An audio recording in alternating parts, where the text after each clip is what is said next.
Cool.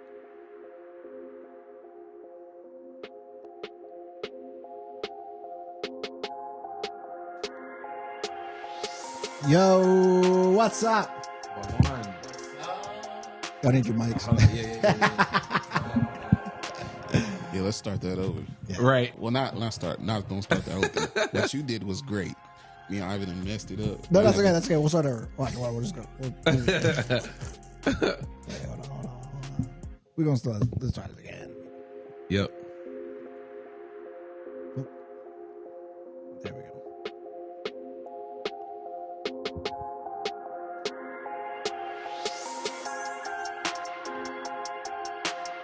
Yo, we're live. What up? Wagwan. What's going on? Wagwan, fam. Wagwan, bro. What you saying, fam? I got the piece. You got the peas, bro. I love it. Little. I think y'all a little hot, but I think y'all are good. Okay. If I need to back away from the mic, let me know. No. I'll just turn you down Okay. a little bit. I'm also like super loud in my ears, but who knows? That's not what I want. Are we live? Oh yeah, we're live. Let's go. Okay. Hey, All right. we that out works. cheer. Welcome. We are live. If you want to interact with us in the channel, in the chat, In the chat. I'll be sure to have some. Let me pull the chat to the side. So we're gonna have some chatters going. Mm-hmm. So very cool. So if you can share this out, share this with your friends. Let us know, and let us know where you're watching it from. Most of y'all probably be in Cincinnati. For right now, But- we're going global. But one day For sure. we're gonna have Uganda in the house and things like that. Name All it and right. claim it. I need you to lean to your right. Like this. Yeah, a little bit more. There we go. All right, now we're good. All right. Got you on camera. Gotcha. Okay. I'm gonna turn that down. All right, cool, awesome. All right, so welcome. We're glad to have you. Yeah. We're just gonna go ahead and jump right into it.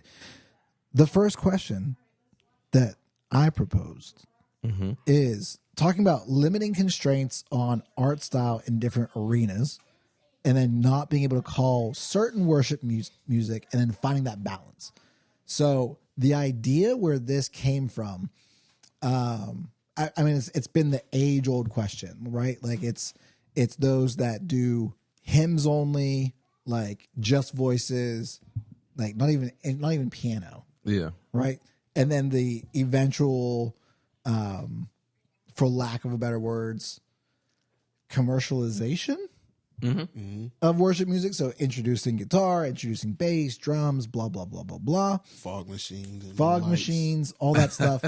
And then eventually just really breaking molds. And I can't think who it was, but there's a band I follow on TikTok, and they are straight like metal rock, but it's all worship songs. But Yeah. it's dope.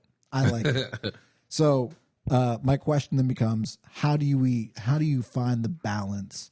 Let me say this first. I think, how do you find the balance between breaking out of something that's like a traditional art style? Yeah. Yeah. So like doing something that's not necessarily traditional gospel. Right. Yeah. I think for that it really goes into like when we think about it, does it have to be like gospel? Yeah. Because and somebody can tell me if I'm wrong. If they go to the chat and they find it, they can let me know. But I don't believe that God ever said that it had to be a certain genre. Yeah, that was gonna be my question or my take is what constitute as gospel? Like, what's the criteria? Yeah, I think it goes back to our last I think our first couple episodes where we talked about authenticity and your best or excellence, and it's kind of piggyback off that. And when you bring what you do into the service of God, I think that is worship, or that is gospel in a sense. So I think like the band that you mentioned, they just took their thing and their sound and put it into worship. Like, Right. I think that makes it gospel. Mm-hmm. Not necessarily a instrument or a style of a song, just more like giving you what you authentically have in yourself. Yeah, and I think too, like when you think about it, we praise creativity in every other way, Facts. except for music. So like if somebody comes up with a new way to do evangelism, we're not saying, no, you're not street preaching. That's not the right way to do it. That ain't what Paul did. He wasn't giving out no tracks. Like so I think when it comes to music, there should be freedom. Now, there is certain like, things like we can't call it gospel and then just like talk about stuff that ain't the gospel. Yeah. Or like we can't say it's worshiping God and it's really worshiping us. Now I think that is like something where we can just call a space back. You like rapping. You talk about God sometimes. That's cool. Yeah. But like, I think the whole thing, like, there's people that say like can't have drums in church, it's the devil, stuff like that. Yo. Yeah, hey, I'm telling you. Yeah. But, I think they're gonna have to show me where that is. Like, where in the word, correct interpretation, correct context, does it say this? Yeah. Yeah. No, I like it. It's good. Who have been some people that you've seen, like, it doesn't have to be like gospel music or Christian music, but just who are the people that you've seen that have really broken the mold in traditional senses of different mediums? That's a good question. I think when we look at, I know it don't have to be gospel and stuff, but I'm gonna say it is. One of the early trendsetters, two of them actually, Kurt Franklin and Fred Hammond. Okay. I say Fred Hammond because when you listen to some of Fred Hammond's songs, you gotta be careful because that joint sound like a straight up R&B.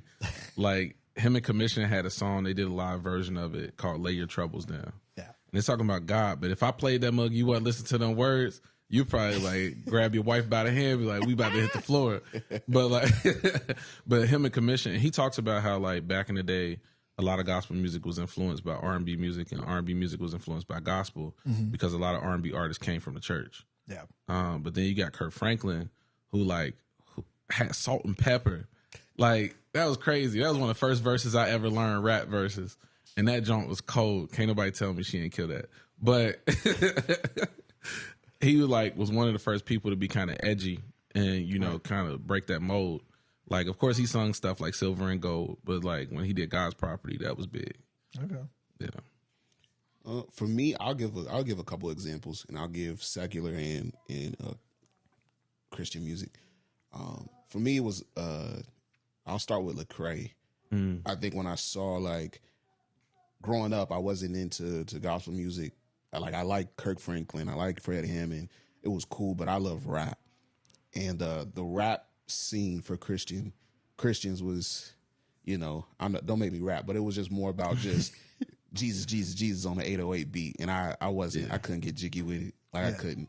But I saw Lecrae, who could rap, and he kind of broke that mold because he didn't just he put his life, his experiences in his music.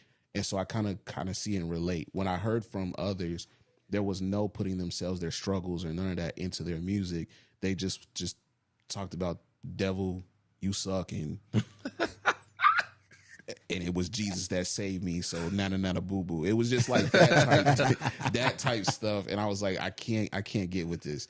And I saw him go across the way and worked with secular artists. And I thought that was cool too, because I've never seen that before. And so I just thought how he was to bridge the gap between the two. I thought that was dope. And that was kind of one of the first things I seen, someone who had a high profile with a level of influence evangelize in that sense. I don't know what the conversation was like in that room or whatever, but it looked like this is what evangelism was or is, or it should be. Yeah. The next one is Chance the Rapper. When you look at the Coloring Book mixtape, top tier. And when it came out, you had the Kirk Franklin, the Kelly Prices, and you had his mix of of God, his version of gospel in a sense. I won't say it was gospel, but it was God influenced in there. And I saw like at the time, I think that was like before streaming, or you correct me if I'm wrong.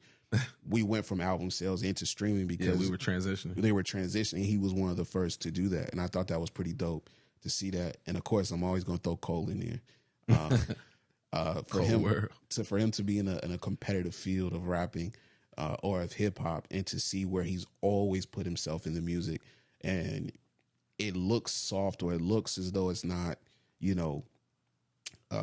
accepted by others. He just does his own thing in his own lane, and the fans or the people around it eats it up. So I just think like those three come off the bat or off the top for me. Yeah, gotcha.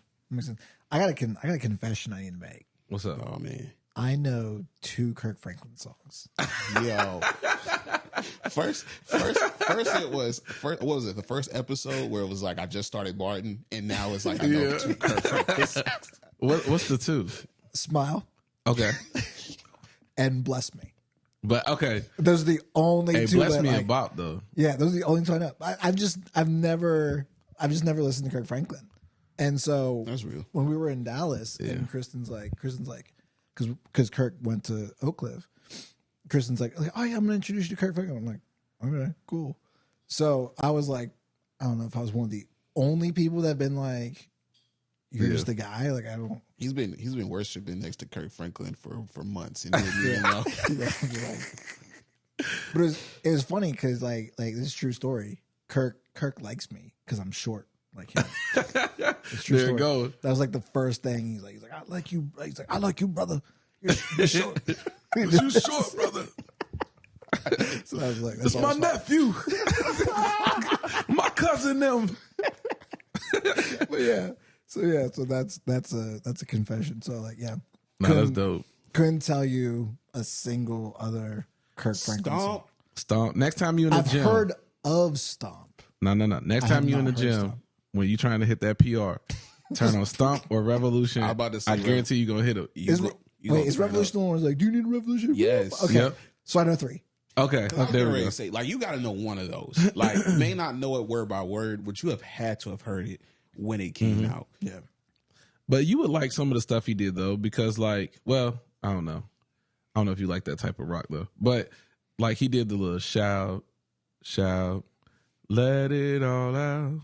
He did that song? He did like his own version of it. Oh, okay. Yeah. Gotcha. He I'm was with about you. to turn up. He was like, hold on, Kirk. Kirk out here turned it out. That song? Like, okay. Nah. Speaking of rock, a group that I would have included in that answer, but they like faked me out, and I found that out recently, was what was their names? Who did the Can You Take Me Higher? Oh, Creed? Creed, yeah. I thought they was a Christian band, but they aren't. They flirt the line. But yeah. the lead singer, it was because he was writing songs from like a Christian perspective, and the band was like, "What are you writing?" Like, because people keep thinking we Christians. I didn't know all that. Yeah, But no, like Creed is the one band that people will say are Christian, but I guess are not. I thought they were. Yeah, they So are. apparently not. Yeah. But you know who is Christian band? Who? This is a band y'all should get into. Switchfoot. Switchfoot. I didn't know that. Okay. I never heard of them. Okay. Yeah. So I don't know if you. And this is the thing. Like, do you consider them Christian or do you consider them Christians that make music? Right. Yeah. This is that age old debate. But yeah, I'd absolutely consider them Christian, like a Christian band. They don't sing, Jesus, Jesus, Jesus, but yeah, they're Christian bands. Switchfoot. I'm about to add that to my playlist now. Yep, Switchfoot's where it's at. The man. essentials. Yeah. Let me see what else. Was there anything else I want to talk about on this question? I'm sure there is. Oh yeah. So here's this thing. And this is I think unique. If I wanted to start a non-church church, I could play a lot of music that has what would the word be? A salvific theme. Mm-hmm. Like I can't think of one off the top of my head, but there's something to music that's like, especially music with like themes of God. And this is something we talked about before. When music has these themes, you could technically make it like a non-church church. Mm-hmm. What do you think about that? So there are songs that do have like, any U2 song. U2, yeah. Yeah, like Beautiful Day. Yeah. What's that one song? It was in the. Did you see the movie Sing? I think it was Sing 2. Mm-hmm. That ending song. Mm. I can't think of it. I had to remember. Yeah. Because every time I think about Sing, I think about Tori Kelly singing "Don't You Worry About a Thing." That and her singing "Hallelujah." Yeah. I mean, there are a lot of songs though that like have like undertones of like Christianity or undertones of the gospel, and they wouldn't necessarily be bad to listen to. Now, can we say they just like outrightly like worship songs? No. Yeah. But they do have like different underlying themes and things like that. Because even like I could play, I think it's Evelyn Champagne King. She got that song, I want to thank you, Heavenly Father. But that's not necessarily like a worship song. It's not. With those, those words. I don't know if I was like, where's the violation? when you listen to it though, and you listen to the rest of the album, it's like, all right, for instance, Yeah. would you play the new Glorilla and Kurt Franklin song at the church? I have not heard the song. Okay. But she just, thank you, Lord, for the thank you, Lord. Depends who my demographic is, probably. I just might. Who was that? The song you said, Evelyn? I think it's Evelyn Champagne King. It's like an old joint, like some like Motown type stuff. Okay. But I don't know. Like it just depends on if you want to start a non-church church, then like you probably could do that. Okay, let's start a non-church church. If you're starting a non-church church, what's your 3-song set list to open up? 3-song set list to open up service. To open up the non-service service. To open up service. Dang, that's hard.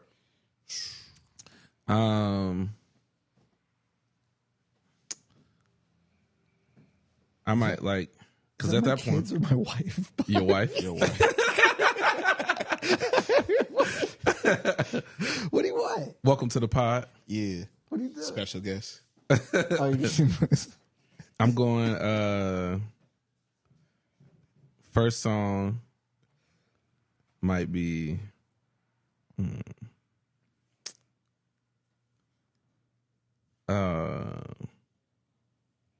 Maybe "Up from the Ashes" by Kanye West. Okay. Okay. All right. After that, I'm not sure. I might do I'm gonna do a layup and then I'll dig deep. Pause. I'm gonna do God Did. Yeah. Who's God Did? DJ Khaled. That's DJ Khaled. Oh, okay. It's my bad. DJ Khaled, God Did. Clean version. Or just have Friday's hook on Yeah. That would be a good one. I play How Great by Chance the Rapper. I was about to. Him and Jay Electronica. Because I got to keep the thing with like the Kanye type sound. Then I'll do Father, I Stretch My Hand. Father, I Stretch My Hand. Father Stretch My Hand, yeah. I like it. I don't know. Because I think too, like, I know it would probably be like more traditional. Well, not even traditional, but just like, she gonna definitely give you the gospel. But something off of Jackie's new EP. Okay. Yeah. Like First Draft. Play that. Oh. I think I might do a Linkin Park song. Linkin Park? Oh. Yeah. Which one? I'm trying to think of the words. It might be In the End. No, it's not In the End. There's a song that's very, very like Jesus-y and glorious and things like that. And I can't, but it'll probably be a Linkin Park song. I'll have to look it up. But yeah, it'll definitely be a Linkin Park song. Looks like we got some viewers. What's up? What's up? So make sure you like the video. Yeah. So, Don't subscribe to the channel because well, I mean, if you want to subscribe to this channel, like that's fine. That'll help out. But be sure to subscribe to the other one. Yeah. Any other songs you would do for a non-church church? this is a stretch like a yoga class, but I'm gonna use It's okay. It's non-church church. It's all right. Rascal Flatts, The Broken Road. Oh, that reminds me. I might do a spontaneous rendition of The Climb, Miley Cyrus. Yes. That one. There's always gonna be another mound. That one, hey, that'll take you in. Yep. If you think about it from that perspective. Yeah. That'll be a good one though. Yeah. The Climb, you can't tell me Miley ain't go to church before. Nope. No. She did. She did. I remember like the amount of people who covered that song and slapped it I'm pretty sure in church. Yeah. Like I remember like sure. like just like wow, man. Like okay. But yeah. I like that. Let's see what else. What else? I'm trying to think. We tired, y'all. No, we good. We good. We just getting warmed up. Yeah. Warmed up. I'm about to be like them kids off of Talladega Nights. I'm all jacked up on Mountain Dew, Chip. Go Spider Monkey. I'm 10 years old, but I'll be. Oh, you know what? Let's pivot a little bit. Yeah. Because I was I forgot. I was thinking about it the other day. In one of the first videos we did, you said you'd like to dress creatively. Yeah. Tell me about that. I just feel like I think for me, I always say like I'm a retired rebel. I used to always like if everyone's going right, I gotta go left. Right. And so once I got married or just kind of started to settle down, I've kind of retired it. But I've learned more to kind of, and I'd be more rebellious in my art visually. And so I just started to kind of look at different ways where I could start kind of coloring outside the lines of far with fat and things like that. And then I got into fashion. And so not all the way to fashion, because some of the stuff that I see from like the celebrities, models, or the clothing brands, that is just outrageous. But the sensible things or the things that I see, I just love how like putting colorways together and just kind of, not being so matchy all the time. As I'm saying that I'm matchy today, but It's kind of hard not to match black and black. I know, but it's so dope. Yeah. It's my favorite colorway. But I just kind of started finding different ways. So like for me, it was like adding more colors to my wardrobe because I do love black. And so like daring myself to wear purples and pinks and greens and yellows and all that stuff. And just kind of, even if I wear mostly black, like if we were going out and being seen, I probably would have had on like a yellow hat just to go with the shoes or something like that. Okay. Just kind of start finding ways just to have fun with it and not being, I remember growing up just always like picking over what I wear, how I wear it, and just like looking good so I don't get capped on or I don't look like a bum or whatever. But now it's just more just, being free and expressing yourself in how you wear your clothing and things like that. Gotcha. Do you have are there any like constraint, like do you find yourself like constraining yourself? Yeah. I there's like certain shirts that I used to wear that I won't wear anymore. Maybe because like if you've ever seen Don't Be a Menace to South Central while you drink your juice in the hood and all that, if you have that movie, I actually have the shirt with Marlon Wayans and he has like the bag of weed just hanging on his hair. Love the shirt, but I can't wear it anymore. Why not? I just feel like I think depending on where I go, okay, and a lot of the times where I go, not saying I think it goes back to what we talked about stewarding the influence the last couple episodes of just like what I wear, what I bring, who I am is me in a sense. But like it's kind of like you're on a brand deal with Jordan or something like that. I can't be out here rocking Adidas. That's fair. You know what I'm saying? So like if my brand is Christ, then I have to kind of follow that. I can be catchy or play, find some tees that don't cross the line like that. And it doesn't cross the line. It's just, for me, that's just how I censor myself. Yeah. So that I don't have to get, get questioned like, is that E from the Three Creatives in the podcast? He got that shirt on, man. I thought he modeled Christ. And so like for people that don't know me, that's kind of like why I do it. Right. Mm-hmm. Yeah.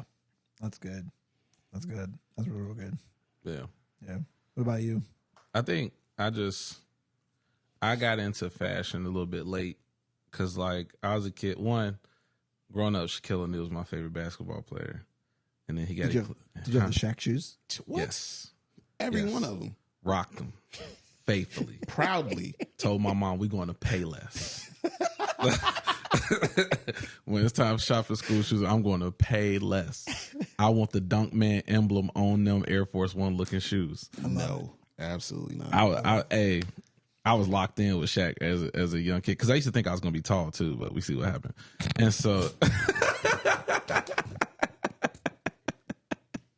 but we see what happened. Yo, I'm 5'7" on a good day, but I think I got into it late. So going to college and things like that, and was playing football, all of that stuff. I didn't really care about what I was wearing like that. Like I would try to get some things. Like I remember I got some Air Maxes before I went to school.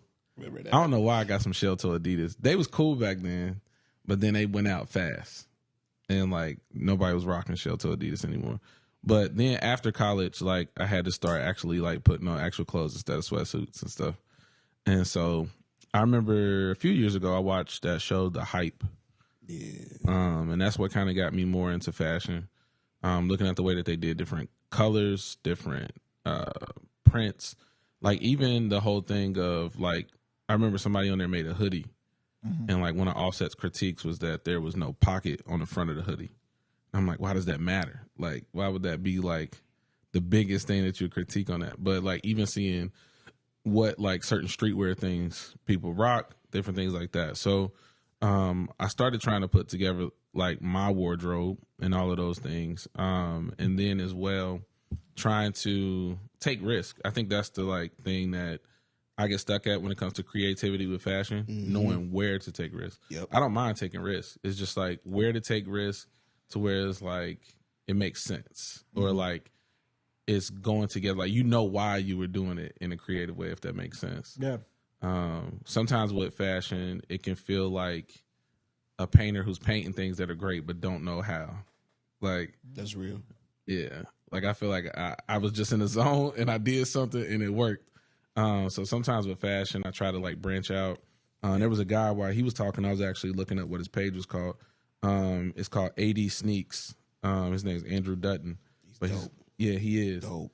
He's like a sneaker connoisseur, a photographer, and a teacher. Mm-hmm. But I look at his page a lot of times for inspiration because he like knows how to like hit the color scheme so well. Yes. Like he wore like a maroon hat with like these pink shoes, and it worked because there was like a certain shade of purple in the shoes. And so like just even those different things, paying attention to the fine details to be able to creatively take those risks and all of that. And so it's dope. Like I can tell he puts a lot of thought into it.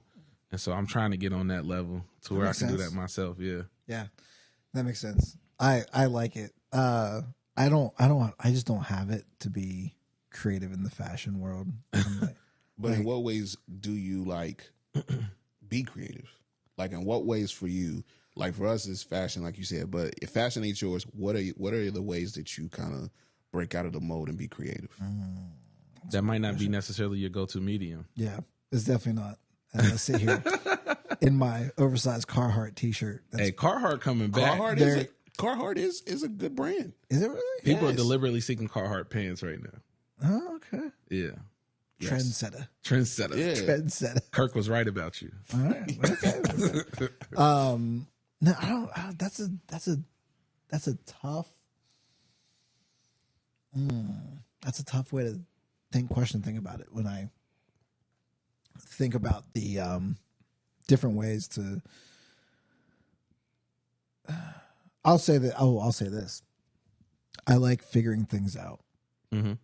It's I need that space. We've talked about it before, but I need that space in the morning to be able to think things through and really be that, especially from like programmatic standpoints, like some inside baseball. Like we're looking at our program to see how do we make it more sustainable, and so being able to really kind of tinker and try to figure out is really like I like it. Like, that's it. Yeah, that's it's dope. like problem solving and stuff like that. Yeah, I think that's dope too, because that's like a undervalued skill, because like we need visionaries. Like you have a lot of people who are willing to do different things, but we need more visionaries, whether it be in the church, in the workplace, all those different things. We need people who can sit down, come up with a master plan, and, you know, help everybody to carry it out, know to where, like, all right, you should be placed there because of this and this. And so, like, with that, being somebody who's creative and figuring it out too, like, that's dope. Yeah. Yeah. What do you guys think about having a preach off? I was thinking about this like in the car the other day. Oh man. Like you get 5. This is a freebie if you're listening to this. So if you set it up, just give me some credit. I don't care. But I was thinking about it. Like you know, get like a couple different preachers. You get 7 minutes because 7 is a number, I guess. And then there's just a wheel of Bible verses. Ooh. And it just, you spin it, your verse comes up, that verse then comes off the board. You got 7 minutes to preach it. Yeah. And just go wild. I think if it's in fun, it'll be fun. Yeah. But if it's people competing, that'll get wild. Well, see, and that's the thing. I'm super competitive. So like, as you're talking about it, I'm getting hyped. Because I'm like, who? Y'all want to go right now? Like, it's almost like that scene in The Office when they were doing the whodunit mystery game where I'm just who want it? Like, I'm super competitive, but I would love to do that because I believe in iron sharpens iron, and I believe like through our brotherhood, I become a better preacher, teacher, even a disseminator of the word. So like, I'm all for it. Yeah, I'm all for it. I think you have to have people who will see the fun in it. Yeah. And something unique, like to try to think. It's almost like improv, but it's preaching. And so just trying to think off the dome, like what are those stories you can tell, like just in that 30 seconds leading up to it. And then it's like, go. And then just preaching. And being able to say like, hey, if you're a little off theologically in your illustration, that's okay. Yeah, yeah. No, because it's last minute. It was a good try. I liked it. I like what you were thinking with it, right? Because I was talking to a friend. This was a while ago, but what's the dude's name? White dude, preaches, popular. Furtick? Yeah. So he had a sermon illustration where he's like, you know, if you think about it, you know, if your child fell off like a swing set and broke the arm, like you're gonna rush to the hospital and you're gonna break the law in order to get there. And so Jesus broke the law for you. And I was like, yeah, yes, like no. a yoga class, boy. Yeah, it's like I get where you're going with it. Yeah. And it was cool, but it was just, he didn't actually fulfill the law like that. Yeah, he fulfilled it. But for a preach off, I'd be like, oh yeah, I'm with you. I'm right, there yeah. with you. Like we see where you was going. Yeah. See, and that's where I would stand up and be like, objection, no, that's a reach. Heresy. But I think if we look at the criteria of if this game, I call it preach off royale now. So it's preach off royale. Oh, okay. Now you gotta copyright it. Yeah. So now I'm thinking of like the criteria or like there's categories to score, and I'd have been like dock points off. Like it's almost like in a boxing match where you hit below the belt or you hit in the groin. Take the points off. Like your analogy did not reach, or your analogy did not hit, or it's not. You gotta take some points off of that. We should get the ushers in the front row. They got scorecards with the white gloves. There's this group, I can't remember their name, but they had a thing like that. Well, it wasn't like a preach off, but it was Like they would just give a random sermon. Okay. And it would be like, I think they all were a part of like a Bible study group or something. Yeah. And they'll like do it and like impromptu sermon. And then they just pick up a random item in the room and give a sermon based off of that item. I saw that. And so, you should do that. Like if you spin and there's like a star on the verse, you have to use like AirPods. Like here you go. Here's your example item. for your AirPods. Yeah. We might have to just set this up. I'm all for it. Like I'm gonna text y'all next week and be like, so where are we at with this? Like, are we doing this? Because I'm getting ready. That'd be actually kind of dope to do like a Christian or church improv night. It could get crazy, but I don't like improv. You don't? No. Kristen and I's first date. Yo. Now I've never been to improv, so only thing I know about improv is The Office. It was The Office was better. Yeah. We go to this place down in, I want to say it was Deep Ellum in Dallas. Okay. Like a neighborhood, like OTR. Yeah. Gotcha. And she's like, oh yeah, we're gonna go see improv. It's free. I'm like, okay, cool.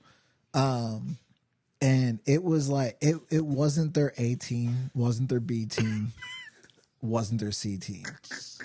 I can't remember if we stayed, but it was the free show. Yeah. And then they came around to like, all right, we're collecting money if you want to stay for the next one. I can't remember if we stayed or not.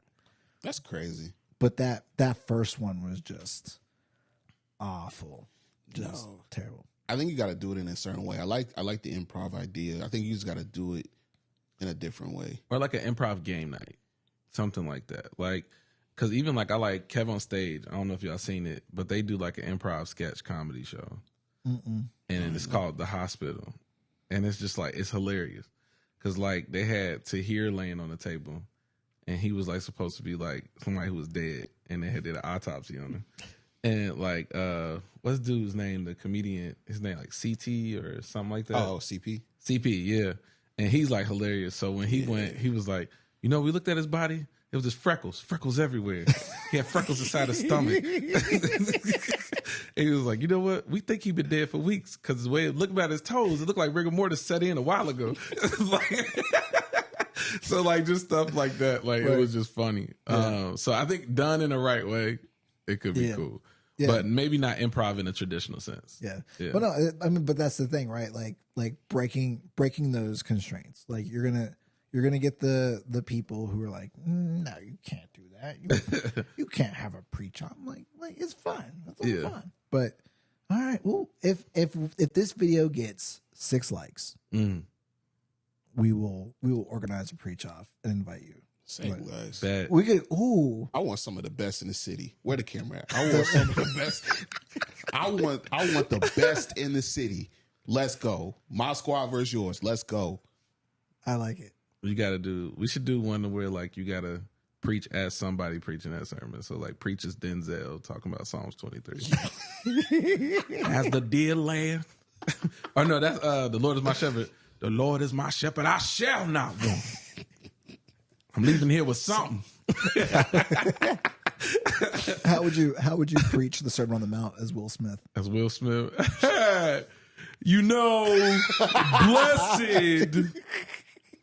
Blessed are the meek. Yo, you need to speed that speech up a little bit.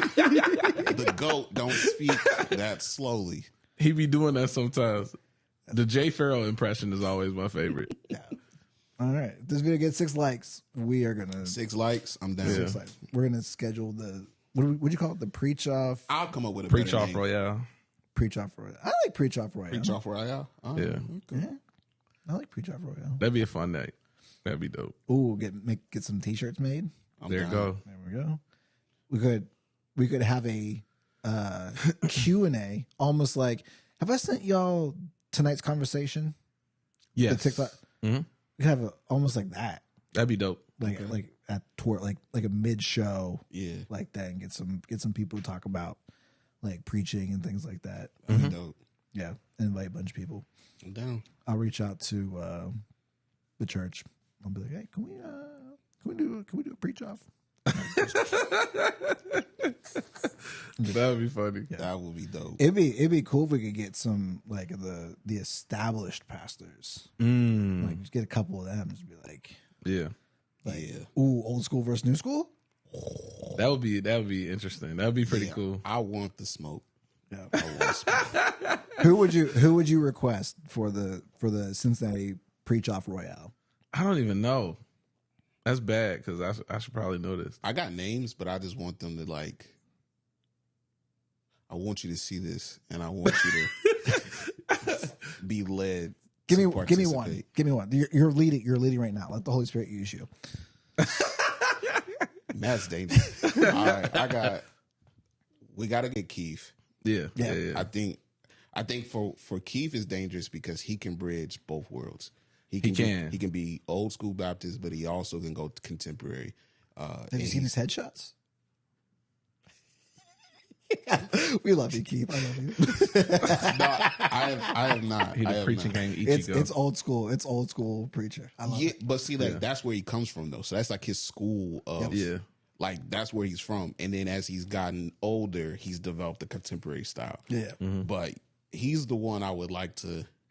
Yeah, I would like to see him spar with some of the best, and I think he's one of the best that can bridge that gap. To see him go versatile in those styles.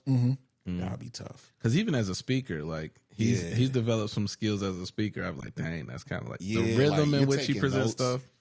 There's one sermon I did at Peace that Keith has. I've sent him the notes like like a couple days before and like the night before, and he helped me break down some of this stuff. Okay. Like he helped me clean up my sermon. Like I thought you were gonna say he took your sermon. Preaching himself.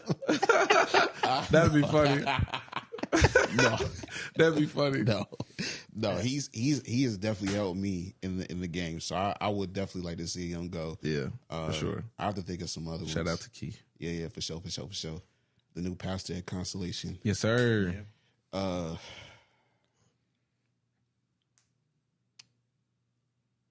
was? I don't know. Mike Scruggs. Mm-hmm. Okay. Very good contemporary. He's really good with the analogies, storyteller, and all that. I like to see him, and he's pretty funny too. So I would like to see him. Mm-hmm. I would like to see him compete. I'll think of some more. I think Pastor Jeff could do it. See, I was gonna save him for last. See, the thing with Pastor Jeff though, he gonna know. You could give him the most randomest sermon or a scripture, and he's gonna know something that relate to it. So, he gonna be able to bridge it, come up with a whole thing. Yeah. Next thing you know, you done got a real like whole sermon. Yeah. I was gonna save him as like the final boss. Like, yeah. Because he is that, and then we got to put him on a time. Like everybody has to be on a strict time limit. You got 7 minutes. But if he can go for 7 minutes, yeah, he's gonna come out punching. Because if you have somebody like him or Pastor K on the same team, like K would be interesting. Yeah, I want that smoke because he got the analogies and everything. Yeah. And like we said, like one of the episodes, K is one of the greatest storytellers I've ever seen. Yep. So I would love to see what he do on the fly, and I would love to compete against all of that. Yeah. I'm hyped. Like I'm hyped. You Kobe when he first met Jordan. Yeah, he's like, I beat you 1-on-1. Yeah. We gotta get the most obnoxious like horn. So like when your time's up, like you're like it's like I think it's if you watch hockey, I want to say it's Vancouver's goal horn. It is the most obnoxious. Like it's like a like a foghorn almost. Like a foghorn. Yeah, I want that. Some Viking stuff. Yeah. I'd like to see Tate do it. In his Tate. Yeah, I'd like to see him do it. I'd like to see. We'll bring in some of our white friends. I'd want to see Tome from Crossroads. Let's do the right up here, Every Nation. Oh, Brian. Yeah, Brian Taylor. That'd be a good one. He's dope. Yep. and Kim, Dr. Johnson. Dr. Kim Johnson. Yeah, she'd go in too. I forgot about. She would be great. Yeah. Yeah, she's a heavyweight. Yeah. And then I just don't know like anyone else. Like I don't. Yeah. Like not know. Like I've never sat in their service and listened to them. But I'm sure there's others. But we gonna get this. We can take it on the road. We can visit a couple churches on the Sunday and scout. He tried to do it during their morning service. No. I'm just saying, like, just sit in the back and scout and be like, yeah, we can invite them. Let's go. Like, they just gonna be like, all right, we're gonna have Pastor such and such come up and get a word today. And you see Eric bust through the back doors. You thought? Set the timer. No, I ain't gonna do that. I think they'll see the three of us sit in the back, and then they'll just like bring their A game, or they'll just like, good morning, everybody. How y'all doing? God is great. The word today. The word today. He just starts going ham because he sees the three creatives out there in the back. He's like, yeah, I heard about the podcast. Yeah, this is my invitation. Yeah. There's a guy you just did a voice and the voice was like this dude and this I think it's a Cincinnati pastor. Oh gosh, I want to say I can't think of it, but he was good. But that's another guy. I'm gonna go nuts now thinking of who it was. Oh my gosh, it. I don't know. That's gonna drive me nuts now. But yeah. I think all jokes aside, I think it'll be dope to sharpen your tools or your set against others and get to see it. And I think we, instead of being so compartmentalized at churches, we then begin to come together in a sense like that. So I think all jokes aside, I am really hyped about it, and I really want to do it competitively. But the spiritual side of it, I think it'll be really, really dope. Yeah. Does anything like that exist? Like, when I say anything like that, like do preachers get in rooms and like and write with each other? At some of the mega churches, yes, because they help like write some of the sermons and things like that. But then like I think unless somebody is directly discipling you, that probably doesn't happen often. Unless you're going through like it depends on the church, but what they do for if somebody says they're called to preach, then they go before, a board of people, things like that. Yeah. Now that I think about it, we kind of we did that with Kay. Yeah, we had in the earlier days or whatever, a few years ago, we had to meet like once a month. All the teachers had to get together in a room, and we were given scriptures to meditate on, and we had to like give a lesson on the said scriptures, and everybody went.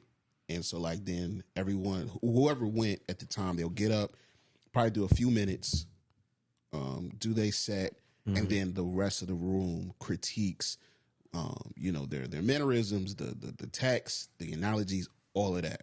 And I felt like it was a really dope, and it definitely helped level up my game to kind of see like, this is what I got for Psalms 23:2. Then I get to see what Iva got for Psalms 23:2, and I was like, I didn't get that. Now I need to think differently. But I love the part of like being in the same room and writing what's on, because like Iva's the rival in my head, if that makes sense. So when he teaches and preaches, I'm taking notes, but I'm also like looking and studying. But I don't. When he does it, that's when I get sit in the audience for it.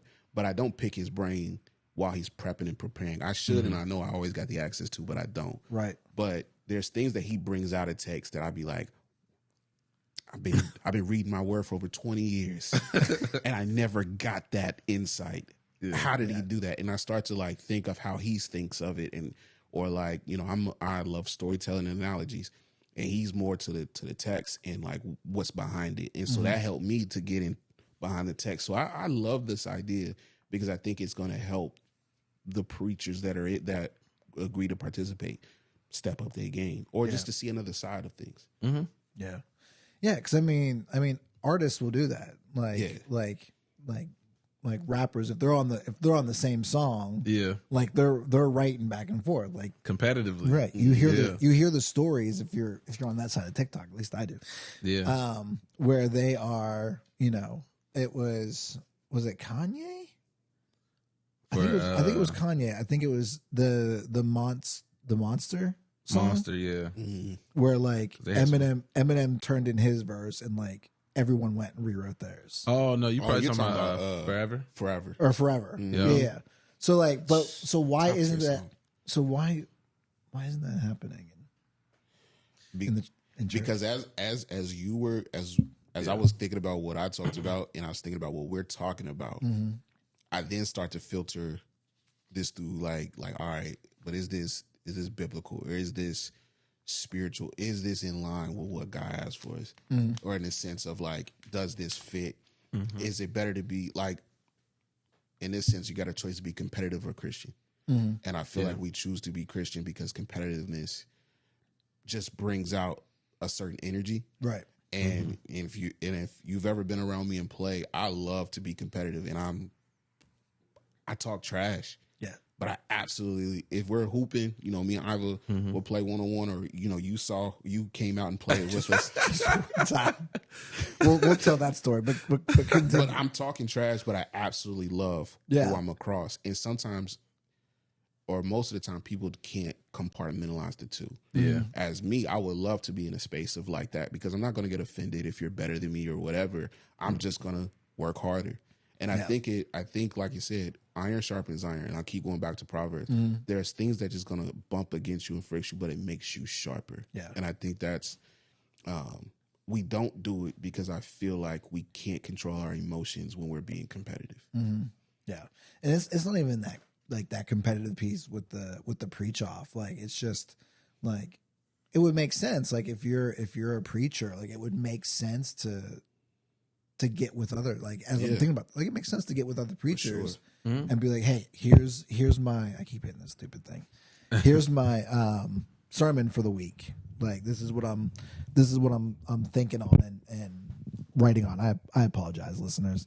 This is what I'm thinking on and leaning towards, like what are your thoughts? Here's kind of my thought progression and doing that. But and I think too, like when we start preaching, I think nobody talks about a unified approach to it. Yeah. Because like we see it to where like in most churches you have a pastor, nobody else is hearing his sermon before he gets up there and preaches. Maybe his wife, if she listens to the stuff he talks about at home. But like that's about it.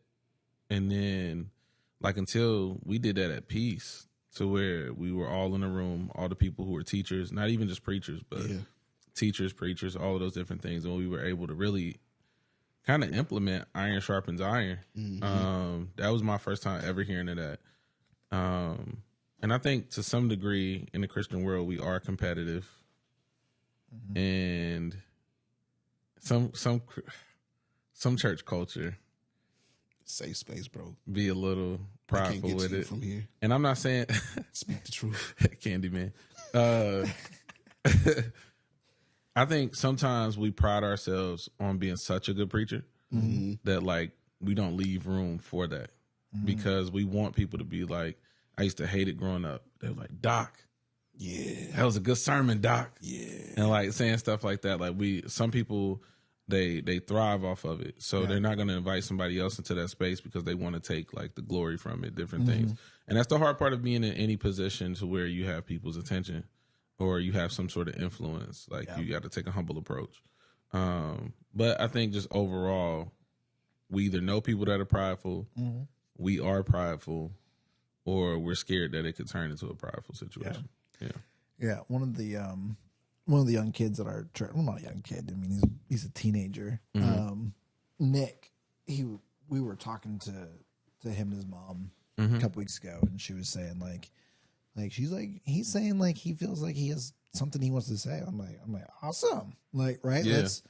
Let's have church leadership sit down with him, talk it through. What are you thinking? Just like kind of process it. Do the, not the grammar check, but the you don't want to stifle it, like, but you're checking to make sure, like, is this sound Right. and right, and it's going through like proper channel, because you can't just let anyone up on stage. Yeah, right? nah. Some people should be crazy. Yeah. Right? That's why I don't go up on stage. Anyways. Oh, but my yeah, God. encouraging, and I think a challenge that some people might face. I know I face that challenge. Is being able to tell them, I want to safeguard what you want to say, but encourage you to be able to say it. Yeah. What would you say? Like, if you're going to give a speech, you have speech writers, you're going to practice that speech. The same idea. It's the same kind of concept. So, Yeah. so hopefully, well, I'll have to follow up Sunday and be like, hey, Nick wants to say something. Like walk with him. Yeah. Yeah. And if it's out of pocket, correct it and let him say the correct version, because there's something there. Yeah. So I think that's too, like, where, like you said, walk with him. yeah. And we have to start doing that a little bit more, because I feel like in this era of Christianity, there are a lot of people who are walking alone, and we don't want to walk with them until they mess up. Yeah. And then once they mess up, it's like, somebody need to be with that brother. Like, but if we were doing life with people more often, doing a lot of mentorship, discipleship, brotherly and sisterly love, like, we would see a lot more people with those gifts and things like that, see them refined even more, because they feel trusted enough, or they trust people enough to share that with them, to invite them into it. Absolutely. Yeah. Absolutely. So we're gonna end the live stream here. We're gonna record a few more episodes, but I hope you enjoyed it. I hope you enjoyed it. I was looking at it, and the stream was messing up a little bit, and that's why I started hitting the record button. I'm like, just in case, let me catch some audio at least. But so if you liked it, be sure to go over to the 3 Creatives in the Cross channel, which is tagged in the title. Subscribe, like, and we will see you next time. Peace out. Oh wait, no, not exit. I want to stop.